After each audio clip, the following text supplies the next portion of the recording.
तो नेक्स्ट हमारा टॉपिक है चैनल ऑफ डिस्ट्रीब्यूशन। DSBM का टॉपिक है drug store and business management का। तो आज इस टॉपिक में हम पार्ट 1 डिस्कस करेंगे। क्या होता है चैनल ऑफ डिस्ट्रीब्यूशन या डिस्ट्रीब्यूशन चैनल भी बोल सकते हैं, मार्केटिंग चैनल भी कहते हैं। डिस्ट्रीब्यूशन चैनल या marketing channel is a chain of business or intermediaries through which a good or service passes until it reaches the final buyer or the end customer। क्या होता है डिस्ट्रीब्यूशन चैनल? जिसमें क्या होता है कोई भी गुड्स मीन्स कोई भी प्रोडक्ट या कोई भी सर्विस पास होती है। कहाँ से पास होती है? किसी भी बिजनेस से लेके until the end of consumer means last में जिस कंज्यूमर को उसका यूज़ करना है या उस सर्विस को प्रोवाइड करना है, वहाँ तक जब तक पास होती है। उसके बीच में जो भी लोग इन्वॉल्व होते हैं, तो एक तरह से उसे क्या बोलते हैं? Distribution channel. Distribution channel can include wholesaler, retailer, distributors and even the internet. Distribution channel में क्या क्या हो सकते हैं? होल सेलर, रिटेलर हो सकते हैं, डिस्ट्रीब्यूटर्स हो सकते हैं और internet. The distribution of goods is one of the most crucial phase of marketing. It means transferring the product from factory into the hands of its customers। Means किसी product का transfer करना कहाँ से? Factory जहाँ पे वो बन रहा है वहाँ से कहाँ तक? कस्टमर के हैंड तक पहुँचना क्या कहलाता है? एक तरह से distribution channel. In distribution channel product move from manufacturer to consumers. The distribution channel grouped under two major heads। Two categories में डिस्ट्रीब्यूशन चैनल को ग्रुप किया गया है, कैटेगराइज किया गया है, direct selling and indirect selling. Direct selling क्या होती है? When the manufacturer sells his goods directly to the customers. Means इसमें क्या होता है, जहाँ पे आपका जो भी प्रोडक्ट है या कोई भी सर्विस है वो प्रोवाइड हो रही है या कोई भी प्रोडक्ट बन रहा है, वो डायरेक्टली जो भी कंज्यूमर है जिसका फाइनली जिस तक पहुँचना है वहाँ डायरेक्ट पहुँच रहा है। मीन्स मैन्युफैक्चरर से डायरेक्ट कंज्यूमर के पास पहुँच रहा है। मीन्स बीच में उसमें कोई मिडिल मैन नहीं है, कोई इंटरमीडिएट पर्सन नहीं है। तो इसे हम बोलते हैं डायरेक्ट, क्योंकि इसमें क्या हो रहा है, मैन्युफैक्चरर और जो कंज्यूमर्स है उनका क्या है? डायरेक्ट कॉन्टैक्ट है। There is no intermediary between them. उनके बीच में क्या होता है? कोई इंटरमीडिएट पर्सन नहीं होता है, कोई मिडिल मैन नहीं होता है। एग्जाम्पल, मार्केटिंग और industrial products like heavy machinery and goods sold through mail orders. Means जैसे कि हम लोग कुछ मेल ऑर्डर से किसी भी इंडस्ट्री से कुछ मंगाते हैं तो डायरेक्टली वो क्या आता है? हमारे पास आता है। तो इसे क्या बोलते हैं हम? Direct selling. इससे मैन्युफैक्चरर से डायरेक्ट किसके पास जाता है? जो भी गुड्स होता है वो कंज्यूमर के पास जाता है। Next is indirect selling. तो नाम से ही सब कुछ है, इसमें सब नाम में ही छिपा हुआ इनडायरेक्ट है।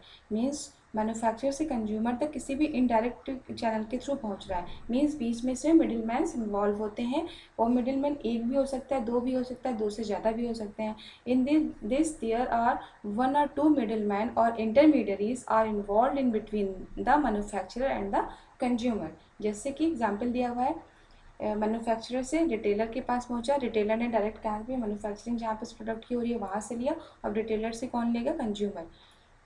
दूसरा हो सकता है मे बी मैन्युफैक्चरर से होल सेलर ले रहे हैं, होल सेलर से रिटेलर ले रहा है, और रिटेलर से कौन लेता है? कंज्यूमर्स लेते हैं। नेक्स्ट है मैन्युफैक्चरर बना रहा है, उसको कहाँ वो उससे कौन ले रहा है? डिस्ट्रीब्यूटर, जो अलग अलग जगह उसका डिस्ट्रीब्यूशन कर रहा है, और जहाँ जहाँ पे डिस्ट्रीब्यूशन कर रहा है वहाँ से लोग कौन? होल सेलर वहाँ डिस्ट्रीब्यूटर से ले रहा है, और होल सेलर से कौन लेता है? रिटेलर, एंड देन रिटेलर से कंज्यूमर। तो यहाँ पे देखिए 3 मिडिल मैन इन्वॉल्व है। पीछे हमने देखा 2 मिडिल मैन इन्वॉल्व थे और 1 मिडिल मैन भी इन्वॉल्व था। तो ये क्या हो गया? Indirect selling. जो पर्सन के पास या कंज्यूमर के पास जो हमारा प्रोडक्ट मैन्युफैक्चर से पहुँच रहा है इनडायरेक्ट वे में, मीन्स इंटरमीडिएट पर्सन के थ्रू पहुँच रहा है। अब बात करते हैं मिडिल मैन। जो बीच में मिडिल मैन की बात करें, ये मिडिल मैन क्या होता है? Middle types of middle man 2 type के होते हैं, functional middle man and merchant middle man. Functional middle man क्या होते हैं? फंक्शनल मिडिल मैन में नाम में ही है कि फंक्शनल मिडिल मैन एक तरह से फंक्शन एक तरह से काम करते हैं। The functional middle man are those intermediate who perform various marketing functions without having any title to goods, that is they help in transfer of goods from the hand of producer to those of consumers without acquiring any ownership rights। Mean जो functional function करते हैं means काम करते हैं, एक तरह से बहुत सारे मार्केटिंग फंक्शन से काम करते हैं, लेकिन उनका गुड्स पे खुद की ओनरशिप कोई नहीं होती। मीन्स वो काम तो करते हैं, गुड्स को पहुंचाते तो हैं, लेकिन वो खुद एक तरह से गुड्स के मालिक नहीं होते हैं। ठीक है, तो उन्हें हम बोलते हैं functional middle man. Next functional middleman. Functional middleman are the 4 types: brokers, commission agents, auctioneers and deal trader agents। Now we know the what are brokers। Brokers are the those agent who obtain neither the possession nor the ownership of the goods, and their only function is to bring the buyers and sellers together. Mean जो brokers होते हैं उनका खुद का कोई ownership नहीं होता goods पे, बस वो क्या करते हैं बायर्स और सेलर को एक पास में एक दूसरे से मिलाते हैं, यही उनका काम होता है. They are called selling agent if they are engaged by the seller, and buying agent if they are engaged by the buyer. Means अगर वो सेलर्स की साइड से हैं तो उन्हें हम सेलिंग एजेंट्स बोलेंगे, और बायर्स की साइड से बायर्स लेके आए हैं तो उन्हें हम बोलेंगे buying agent. The brokers gets a certain percentage of commission on the business transacted by him. Means brokers का एक सर्टेन परसेंटेज कमीशन होता है, जितना भी वो अमाउंट ट्रांजेक्शन हो रहा है मीन्स सेलर और बायर के बीच में, उसके बीच में कुछ परसेंटेज होता है, वो ब्रोकर्स को मिलता है. नेक्स्ट हम बात करते हैं कमीशन एजेंट्स की. तो कमीशन एजेंट क्या होते हैं? They sell goods on behalf of the seller. ये ब्रोकर्स में क्या था, ब्रोकर्स बायर्स की साइड से भी हो सकता है, सेलर की साइड से भी हो सकता है, बट कमीशन एजेंट में जो कमीशन एजेंट होते हैं वो सिर्फ सेलर की साइड से होते हैं. वो सेलर से क्या बिहाफ पे जो है गुड्स को सेल करते हैं. They negotiate the sale of goods, makes arrangement for the transfer of title of goods. ये क्या करते हैं, गुड्स को सेल करते हैं और उनको कैसे ट्रांसफ़र करना है गुड्स को एक दूसरे से दूसरी जगह सेल करने के लिए, ये सारा काम कमीशन एजेंट का होता है. They get a certain percentage of commission on sales made. Means उनको भी एक कमीशन मिलता है, किसकी साइड से? सेल्स एजेंट की साइड. तो ब्रोकर्स का हम एग्जांपल बोल सकते हैं कि जैसे प्रॉपर्टी डीलर्स होते हैं तो वो कुछ परसेंटेज उनको मिलता है, जितना भी वो प्रॉपर्टी सेल करवा रहे हैं उसमें से कुछ परसेंटेज, तो वो एक तरह से क्या हो गया ब्रोकर्स. मे बी वो बाइंग एजेंट की साइड से भी हो सकते हैं और सेलिंग एजेंट्स की साइड से भी हो सकते हैं. कमीशन एजेंट की बात करें तो मेनली जो रिटेलर्स हैं वो कुछ जैसे कोई भी प्रोडक्ट सेल करते हैं तो उसमें उनका कुछ जहाँ से होल सेलर से लेके आते हैं उसमें कुछ कमीशन होता है, तो वो कमीशन उनको मिलता है, तो ये मेनली सेलर की साइड से मिलता है, इसीलिए उन्हें बोलते हैं commission agent. Next is auctioneers. Auctioneers means एक तरह से they sell good on behalf of their principals by the auction. तो ऑक्शनरीज मीन्स एक तरह से क्या होता है नीलामी, तो ये एक तरह से ऑक्शंस के प्रिंसिपल्स पे काम करते हैं. In an auction the auctioneers who has collected the goods from the seller displays it for the would be buyer and invites bids from the them. bids means एक तरह से बोली लगाना. तो ये क्या करते हैं, जहाँ से गुड्स को सेल करना है उस सेलर से लेते हैं और उसको डिस्प्ले करते हैं बायर के लिए, जिससे क्या करते हैं बायर उस पर एक तरह से बोली लगाते हैं, जो हाईएस्ट बिड्स लगाता है उसको वो पे करते हैं. The bid means the price which the buyer is willing to pay for the goods being ऑक्शन्ड.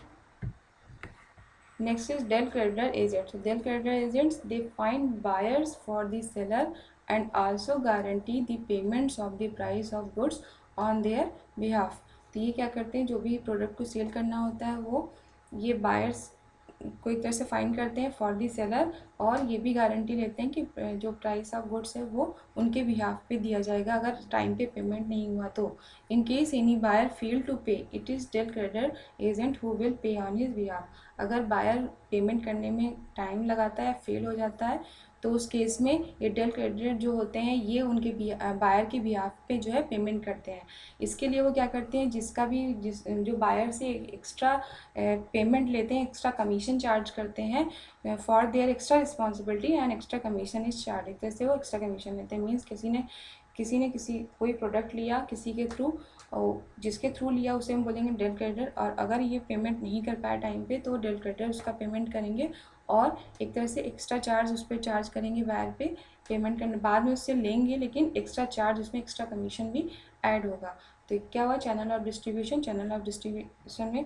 Next है हमारा मर्चेंट मिडिल मैन. अभी तक ये सारे फंक्शनल मिडिल मैन थे. मर्चेंट मिडिल मैन में आपके आएंगे दे वर्क फॉर प्रॉफिट. एक तरह से प्रॉफिट के लिए काम करते हैं. They acquire and transfer the title of goods on their own name.